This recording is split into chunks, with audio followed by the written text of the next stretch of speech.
মা নেই আজ বহু বছর হয়ে গেল। শীতের দিনে যখন পিঠে বানানো হতো তখন মাই মালপোয়াটা অবশ্যই বানাতেন। সেই স্বাদ যেন আজও মুখে লেগে আছে। আমি আজ সেই রেসিপিটাই শেয়ার করতে চলেছি। নমস্কার বন্ধুরা, আমি অপালা। অপালার রান্নাঘরে আপনাদের সকলকে স্বাগত জানাই। তাহলে আর একটুও দেরি না করে রেসিপিতে চলে যাই। মালপোয়া বানানোর জন্য আমি এখানে প্রথমেই মেজারিং কাপের 1 কাপ ময়দা নিয়ে নিয়েছি হাফ কাপ সুজি আর 1/4 কাপ চিনি।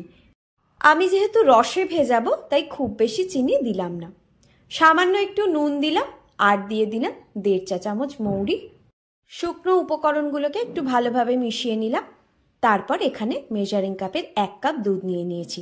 দুধটা আগে থেকে জাল দিয়ে রুম টেম্পারেচারে রাখা। অল্প অল্প করে দুধটা আমি গুলিয়ে নিচ্ছি।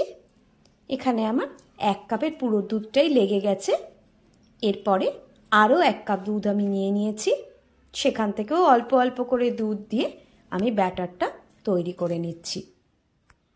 একবারে সবটা দুধ আমি দিচ্ছি না, তাহলে সুজিটা অনেক সময় দলা পাকিয়ে যেতে পারে।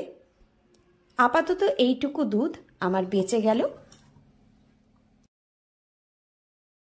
আমি ঢাকা দিয়ে রেখে দিলাম আধ ঘন্টার জন্য। এবার আমি রসটা বানিয়ে নেব। এখানে মেজারিং কাপের 1 কাপ পাটালি গুড় নিয়েছি, খেজুরের পাটালি। দিয়ে দিচ্ছি 1 কাপ আর সঙ্গে 1/4 কাপ জল। গ্যাসের ফ্লেম অন করে এবার আমি রসটা বানানোর জন্য বসিয়ে দিলাম। গ্যাসের ফ্লেমকে মিডিয়াম টু হাইতে রেখে গুড়টা গলিয়ে নিচ্ছি। প্রথমে গুড়টা গলে যাওয়ার পর ঘড়ি দেখে 5 মিনিট আমি ফুটিয়ে নিয়েছি। তারপর গ্যাসটা অফ করে দিয়ে ঢাকা দিয়ে আমি রেখে দিয়েছি। এদিকে আধ ঘন্টা হয়ে গিয়েছে ব্যাটারটা বানানোর পরে। ব্যাটারটা একটু চেক করে নিচ্ছি। দেখুন কতটা ঘন হয়ে গিয়েছে, তার কারণ সুজিটা ফুলে উঠে তো বেড়ে যায় অনেকটা। এবার আগে যে দুধটুকু আমার বাকি ছিল সেই দুধটা অল্প অল্প করে আমি এর মধ্যে মিশিয়ে পুরো 2 কাপ দুধই তাহলে আমার লেগে গেল এই ব্যাটারটা বানানোর জন্য। এইবার আমি গ্যাসের ফ্লেম অন করে একটা তাতে ফ্রাইং প্যান বসিয়ে দিয়েছি। দিয়ে দিচ্ছি 4 টেবিল চামচ তেল। রিফাইন্ড অয়েল নিয়েছি।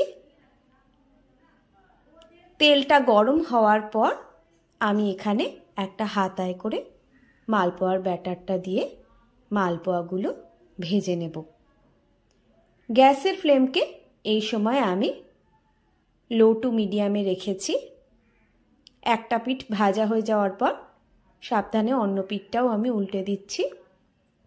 আমি উল্টানোর জন্য চামচের সাহায্য নিয়েছি, না হলে উল্টাতে গেলে ভীষণ তেলটা ছেটে, ওই জন্য চামচটা দিয়ে ধরে উল্টালে সুবিধে হয়।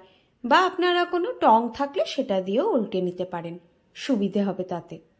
2 পিঠ ভালোভাবে হালকা বাদামি রং করে ভেজে নিয়ে আমি উঠিয়ে নিচ্ছি। দিয়ে দিচ্ছি পরের মালপোয়াগুলো ভাজার জন্য তেলের মধ্যে। মালপোয়াগুলোকে উঠিয়ে নিয়ে আমি হালকা গরম রসের মধ্যে ডুবিয়ে দিচ্ছি। ঘন্টা 2 রসে ভিজিয়ে রাখলে মালপোয়াগুলো খুব সুন্দর হয়ে যায়। একইভাবে সমস্ত মালপোয়া আমি ভেজে নিচ্ছি। আমার রেসিপিটা যদি আপনাদের ভালো লাগে তাহলে ভিডিওটাতে একটা লাইক দিয়ে আমার চ্যানেলটাকে সাবস্ক্রাইব করে আমার পাশে থাকার অনুরোধ জানালাম। আপনাদের আমার সহযোগিতা লাগলে সেটাও আপনারা আমাকে জানাতে দ্বিধাবোধ করবেন না। সবাই ভালো থাকবেন। আজ এই পর্যন্তই।